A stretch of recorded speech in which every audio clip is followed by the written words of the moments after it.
ঝিনাইদহে প্রতারক যুবলীগ নেতা রাসেল এখন বিএনপিতে ঢোকার অপচেষ্টায়। প্রতারণার মাধ্যমে করেছেন একের পর এক বিয়ে, কাপড়ের মতো পাল্টিয়েছেন নেতা, অসংখ্য মানুষের টাকা আত্মসাৎ করে বানিয়েছেন নিঃস্ব। বিস্তারিত দেখুন ঝিনাইদহ থেকে সাবিত কাউসারের পাঠানো প্রতিবেদনে। ঝিনাইদহ সদর উপজেলার চুটুলিয়া গ্রামের যুবলীগ নেতা মোহাম্মদ রাসেল মিয়া, এক নামে তিনি পরিচিত যুবলীগ নেতা হিসেবে, কিন্তু সেই পরিচয়ের আড়ালে লুকিয়েছিল এক দাগী প্রতারক, বিয়ের নেশায় বুঁদ এক ব্যক্তি আর মানুষের ঘাম ঝরানো লাখ লাখ টাকা আত্মসাৎকারী এক ভয়ঙ্কর মুখ।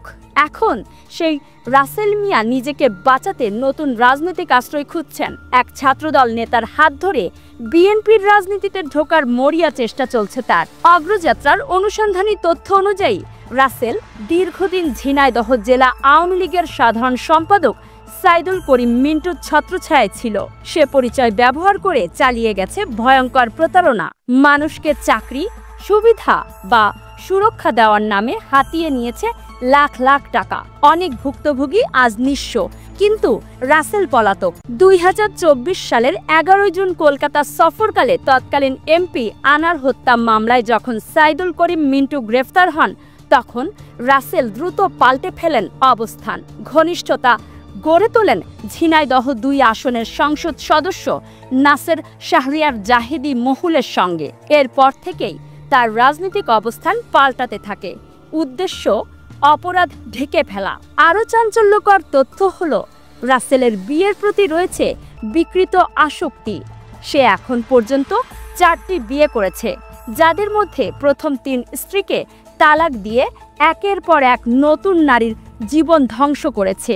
এসব সম্পর্কের পেছনেও ছিল প্রতারণা, মিথ্যা প্রতিশ্রুতি আর দাপট দেখানোর রাজনীতি। এছাড়া রাজনীতির দাপট দেখিয়ে ঝিনাইদহের অন্তত 30 থেকে 40 জনের কাছ থেকে অন্তত অর্ধ কোটি টাকা হাতিয়ে নিয়ে পালিয়েছেন তিনি।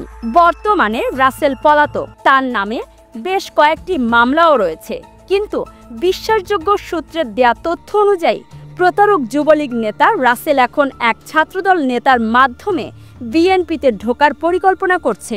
উদ্দেশ্য নতুন রাজনৈতিক ব্যানারে অপরাধ আড়াল করে আবারও মাঠে নামা। স্থানীয় এক নেতা বলেন, রাসেল হলো সেই লোক যে দলের নাম ভাঙিয়ে টাকা খায়, বউ বদলায়, পরে দল বদলায়। এর মতো লোক রাজনীতিকে কলঙ্কিত করে। এ ব্যাপারে জানতে অভিযুক্ত রাসেলকে একাধিকবার কল করা হলেও তিনি রিসিভ করেননি।